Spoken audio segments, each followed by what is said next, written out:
J'ai travaillé beaucoup sur ma thèse sur l'applicabilité temporelle du droit international humanitaire. Donc c'est le droit qui s'applique dans les conflits armés. Et c'est à partir de quand on applique le droit des conflits armés et jusqu'à quand.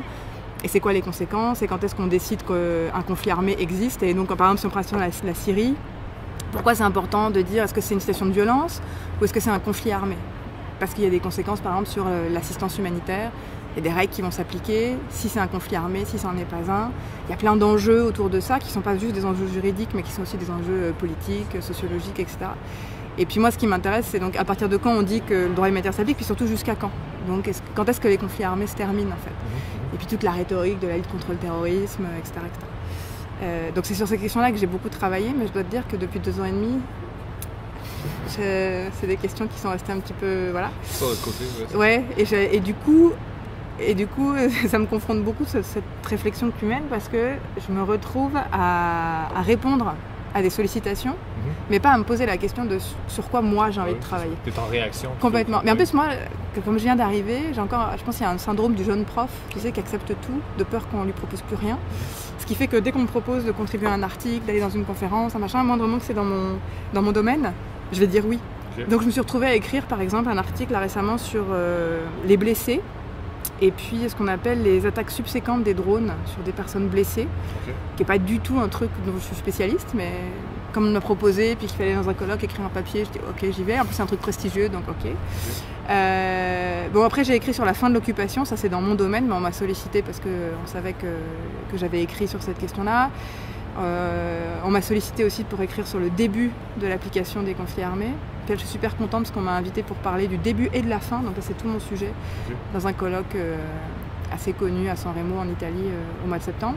Donc de nouveau je travaille dans mes questions, mais là par exemple je pars à Bordeaux parler des assises juridiques des interventions et de la responsabilité de protéger, qui est un domaine qu'évidemment je connais, qui fait partie de mes champs de recherche, mais qui n'est pas du tout une spécialité.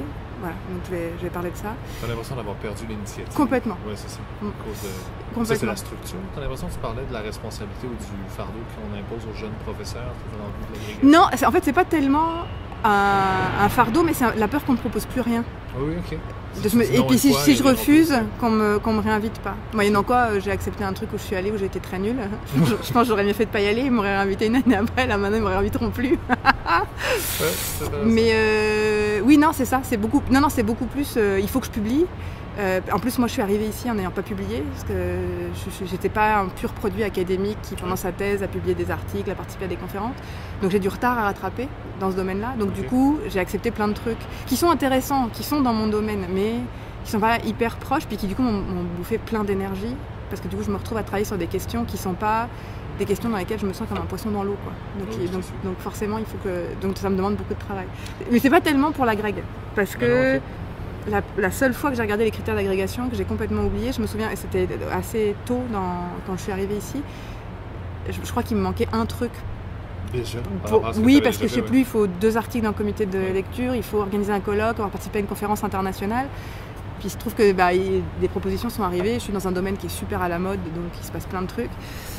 Et du coup, j'avais presque tout. Je crois qu'il me manque un article avec comité de lecture et quand je l'aurai fait, ça sera bon. Donc c'est pas un stress. Tu vois, je poursuis pas un objectif. C'est beaucoup plus de me dire... En plus, moi je pense que dans mon domaine, en droit international humanitaire, dans le monde francophone, il y a vraiment une place à prendre. Il y a pas grand monde, donc il y a plein de choses à faire.